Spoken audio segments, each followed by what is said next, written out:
हरिओम। एक बार भगवान कृष्ण और अर्जुन में लुका छिपी का खेल हुआ, छिपने छिपाने का, कि मैं छिपता हूँ, आप मुझे ढूंढिए। अर्जुन ने कहा, भगवान ने कहा ठीक है। तो पहले भगवान कृष्ण की बारी आई छुपने की। भगवान कृष्ण छुपे और अर्जुन ने तुरंत का तुरंत उन्हें ढूंढ लिया।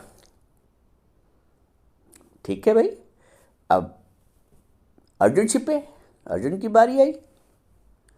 अर्जुन की बारी आई, अर्जुन छिपे, तो भगवान उनको ढूंढ ही नहीं पाए। अर्जुन पूछता है, अर्जुन बाहर आया फिर अंत में कि आप मुझे ढूंढ ही नहीं पाए।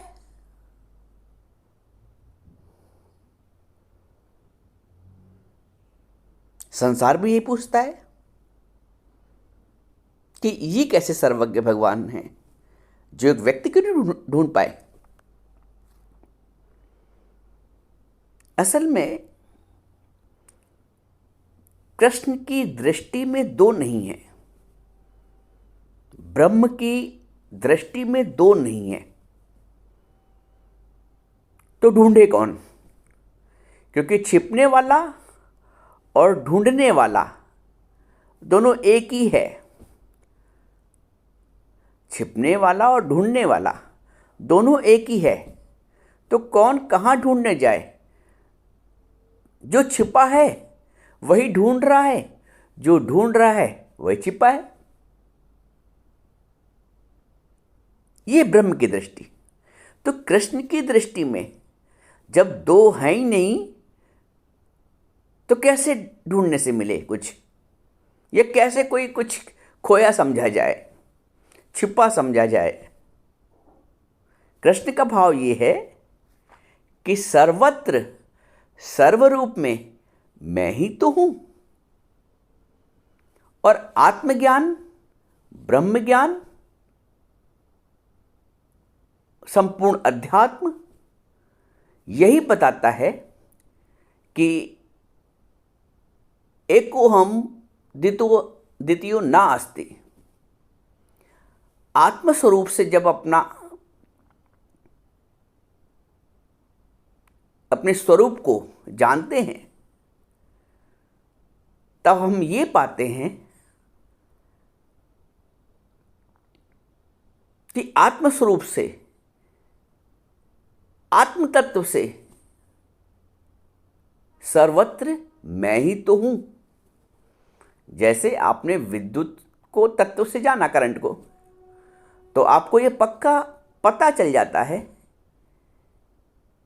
कि जो करंट, जो विद्युत एक बल्ब को प्रकाशित कर रही है, वही बड़े बड़े ट्रांसफार्मर को, बड़े बड़े कारखानों को, मशीन को संचालन कर रही है। जो विद्युत एसी से ठंडा वातावरण बना रहा है, जिस विद्युत की शक्ति से एसी ठंडी हवा फेंक रहा है, वही विद्युत की शक्ति हीटर में, ब्लोअर में गर्म हवा फेंक रहा है। दोनों विपरीत गुण धर्म है। एक ठंडा है तो एक गर्म है। तत्व एक है, शक्ति एक है, ऊर्जा एक है, गुण, व्यवहार, कर्म, स्वभाव अलग दिख रहा है।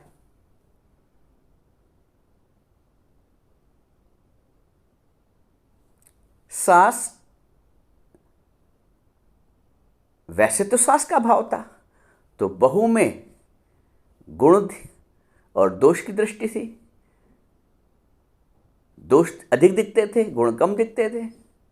और बेटी में गुण अधिक दिखते थे, दोष दिखते ही नहीं थे। भेद दृष्टि थी। जैसे अर्जुन में भेद दृष्टि थी। मैं और तू का भाव था, भक्त और भगवान का भाव था। तो भाव से ही सृष्टि रच जाती है। जैसा आपका भाव होगा सृष्टि वैसी रच जाएगी। अब देखने में एक बेटी है, एक बहू है, लेकिन भाव में जमीन आसमान का अंतर है, भेद है। बेटी को भाव से देखते हैं तो गुण ही गुण दिखते हैं, और बहू को जब देखते हैं तो दोष अधिक दिखते हैं, अवगुण अधिक दिखते हैं।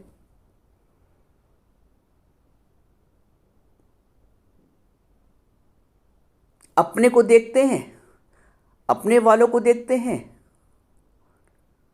अपने वालों का अनुभव करते हैं,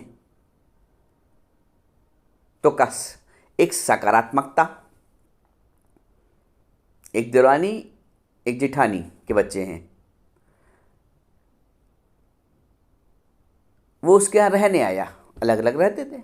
अब वो अपने बच्चे को दूध बना के दे रही है तो उस दूध में दूध की मात्रा अधिक है, ऊपर तक भरा हुआ है। जो देवरानी के बच्चे का आया है उसको वैसे दे दिया, अपने बच्चे में मलाई भी डाल दी अलग से। भेद, क्योंकि मैं और मेरा, अपना और पराया, ये है भेद बुद्धि, ये है देह बुद्धि, ये है संसार बुद्धि, और यही है अज्ञान बुद्धि। भेद। ज्ञान बुद्धि क्या है? ज्ञान वृत्ति क्या है?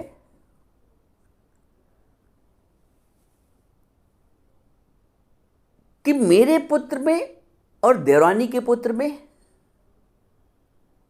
भगवत भाव है। तो जब भगवत भाव है तो भेद नहीं है।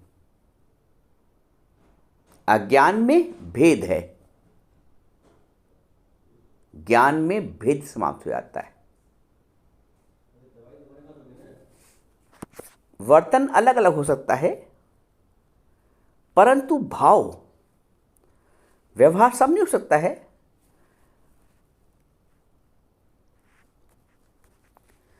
भाव यदि भगवत है तो मीरा ने काले नाग में भी भगवान के दर्शन कर लिए, नामदेव जी ने कुत्ते में भी भगवान के दर्शन कर लिए।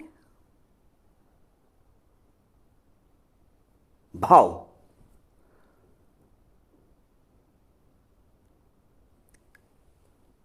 जो ज्ञान है, जो ब्रह्म ज्ञान है, वो ब्रह्म दृष्टि देता है। ब्रह्म ज्ञान ब्रह्म दृष्टि देता है, भगवत दृष्टि देता है। एक वैज्ञानिक जब परीक्षण करता है किसी वस्तु का, तो वो उसके केमिकल नाम से उसको जानता है। ऑक्सीजन है, कार्बन डाइऑक्साइड है, पानी है, वो जानता है ये H2O है।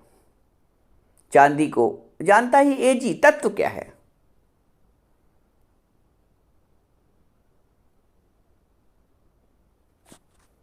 वैसे ही एक स्वर्णकार के दृष्टि में स्वर्ण ही महत्वपूर्ण है। आकार क्या है उसको इससे मतलब नहीं है। हार है, चेन है, कड़ा है, कुंडल है, उसको स्वर्ण की मात्रा, स्वर्ण से मतलब है, तत्व से मतलब है।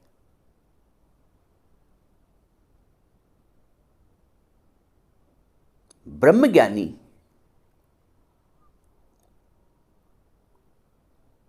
उसको ब्रह्म दृष्टि से मतलब है, ब्रह्म भाव से मतलब है। कोई स्त्री है, पुरुष है, बालक है, युवा है, वृद्ध है, गुण से परिपूर्ण है या अवगुण से परिपूर्ण है, वो उसके शारीरिक गुण धर्म में नहीं जाता है। आत्मा पश्यन्ति आत्मा।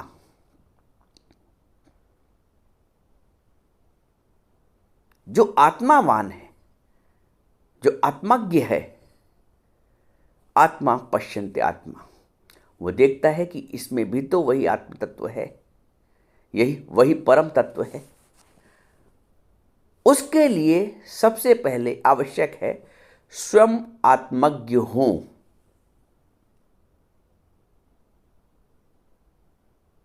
तत्वज्ञ हों। तत्व की दृष्टि ही तत्व का भाव ला सकती है, या आप यूं कह लो कि तत्व का भाव ही तत्व दृष्टि बना सकती है। और तत्व का भाव कैसे आएगा? तत्वतः तत्व से हम परिपूर्ण हैं। वो जो तत्वज्ञ का भाव है ना, वो सुषुप्त अवस्था में पड़ा रहता है। नानक जी ने बोला, सुनना सखड़ा कोई नहीं, सबके अंदर लाल, मूरख गंड खोले नहीं, कर में भयो कंगाल। हाथ में पैसा होते हुए कंगाल, क्योंकि वो खोलता नहीं मुट्ठी को। मूर्ख गंड खोले नहीं, वो गांठ खोलता ही नहीं और कंगाल बना रहता है। मनुष्य भी मालामाल है,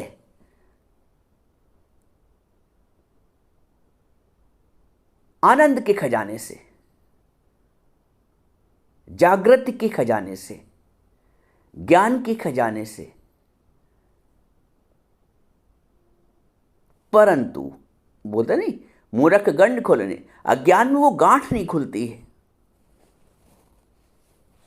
और वो गांठ जीवन भर बंधी रहती है। चित्त जड़ ग्रंथि की, जड़ और चेतन की ऐसी गांठ बन गई, ऐसी ग्रंथि बन गई है। एक आत्मज्ञानी गुरु, एक तत्वज्ञ गुरु ही इस गांठ को खोलता है, हमको हमारे चेतन स्वरूप से परिचित कराता है। अज्ञान में क्या होता है, हम देह स्वरूप अपने आप को मानते हैं, देह ही मानते हैं। देह और देह जब मानते हैं तो देह के सारे संबंध,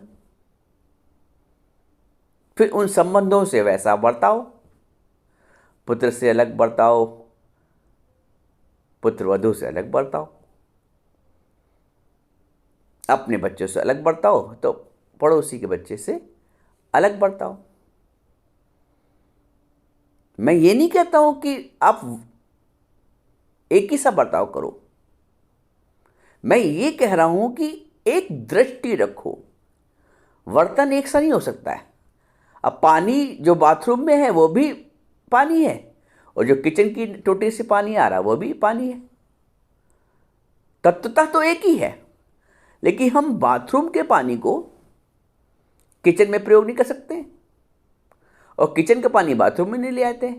समानता, ये जानते हुए भी पानी है, लेकिन फिर भी अलग अलग वर्तन है, व्यवहार है।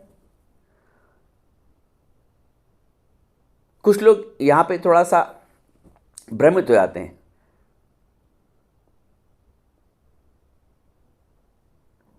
एक व्यक्ति भगवान गुरु जी से ज्ञान सुन के गया कि सब में भगवान, सब में भगवान, सब में भगवान। उसने माना। सत्संग उठ के जा रहा था, रास्ते में एक हाथी। अब वो हाथी आ रहा है, ये चले जा रहे हैं उसके सामने। लोगों ने मना किया, ऊपर माहौत बैठा था, मना किया, अरे कहाँ कहाँ, हटो हटो हटो हटो। अरे वो हाथी में ही भगवान है, गुरु जी बोलते हैं। हाथी ने उठाया, सूंड से पटक दिया। अब रो रहा है, मैंने तो हाथी में भगवान देखा, भगवान ने क्यों पटक दिया? सत्संग में सुना कि भजे भी राम गजे भी राम, राम ही है। तो उसने कहा ये क्या हमारे साथ हो गया, जब भगवान है तो भगवान ने ऐसा क्यों किया? अब उन्होंने, उस व्यक्ति ने हाथी में भगवान तो देख लिया, लेकिन ऊपर बैठा महावत भी तो रोक रहा था। जो अगल बगल लोग खड़े थे उन्होंने भी तो रोका था, उनमें भगवान नहीं देखा। भाव की जागृति करनी है, व्यवहार में समरूपता नहीं ला सकते हैं। स्त्री को पुरुष और पुरुष को स्त्री नहीं समझ लेंगे, उनके साथ एक जैसा वर्तन नहीं करेंगे, परंतु आत्मभाव अवश्य रखेंगे।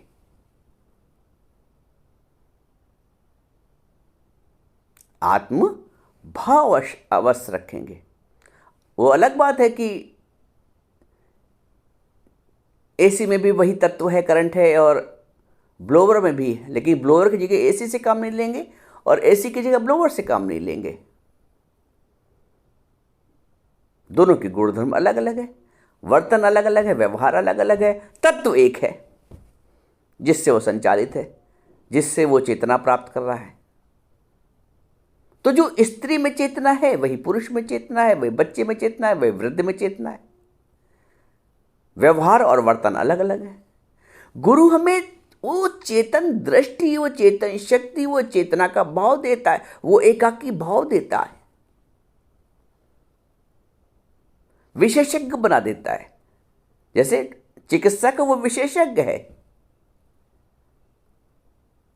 अपने क्षेत्र का, स्वर्णकार है वो विशेषज्ञ है, कोई इंजीनियर है वो विशेषज्ञ है। हर आदमी विशेषज्ञ नहीं होता है। वैसे ही जो सत्संग में आता है वो अध्यात्म भाव का, अध्यात्म ज्ञान का, आध्यात्मिक दृष्टि की, आत्मिक दृष्टि का, आत्मिक भाव का विशेषज्ञ बन जाता है। वो समझ जाता है तत्व से कि कोई जगह न तुझसे खाली है, तू व्यापक डाली डाली है। इतना परम तत्व का भाव आता है।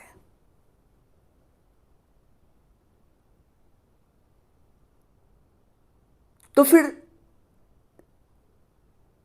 जब दूसरा है ही नहीं तो हम आसक्त किस में हो, फिर हम दोष किस में देखें, फिर हम द्वेष किस में देखें। किससे द्वेष करेंगे? अपने आप से क्या द्वेष करता कोई?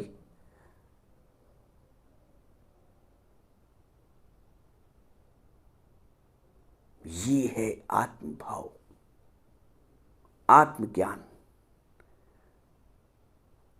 किसी ने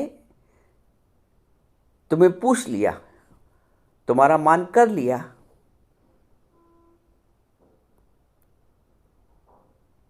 या तुम्हारा अपमान भी किया, मान लो, नहीं भी पूछा और किसी और को पूछ लिया,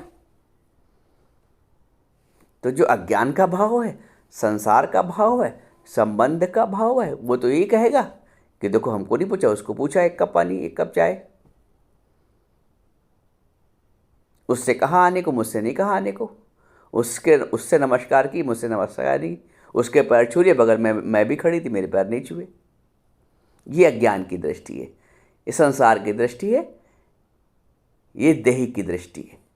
लेकिन वहीं पे अगर कहीं आत्मज्ञानी खड़ा होगा, वो ऐसा नहीं सोचेगा, वो कहेगा अरे उस रूप में मेरे ही तो पैर छुए, उस रूप में उसने मेरा ही तो सम्मान किया, उस रूप ने उसने मुझको ही तो निमंत्रण किया, मुझको ही तो बुलाया आना। बहुत सूक्ष्म अंतर आता है ज्ञान और अज्ञान में। ऐसे लिखो तो आप खाली आ का फर्क है, आ जुड़ गया तो अज्ञान हो गया, आ हट गया अनभिज्ञता का तो ज्ञान हो गया, अनभिज्ञ है तो अज्ञान है, और जानकार बन गए तो ज्ञान आ हट गया। एक नुक्ते में जो सारे इल्म का मतलब मिल गया, कागजों के बोझ को सर पे उठाऊं क्या जरूर। एक नुक्ता, स्मॉल आई और कैपिटल आई, नुक्ता लगा है ऊपर तो स्मॉल आई है, नुक्ता हट गया तो कैपिटल आई। ब्रह्म भाव, स्मॉल आई जीव भाव, मैं शरीर हूं, ऊपर अहंकार का नुक्ता लगा हुआ है, अहंकार का नुक्ता हट गया तो ब्रह्म भाव हो गया। सच्ची मैं आ गई कि सर्वत्र आत्म रूप से सर्वत्र मैं ही तो हूं। एक नुक्ते में जो सारे इल्म का मतलब मिल गया। ऐसे ही उर्दू में भी खुदा और जुदा में एक नुक्ता लगा हुआ है तो वो खुदा, और वही नुक्ते ने अपनी पोजीशन बदली, नीचे से ऊपर आ गया तो जुदा। ये अहंकार का नुक्ता भेद पैदा करता है। यही जीव और ब्रह्म में भी भेद बना देता है।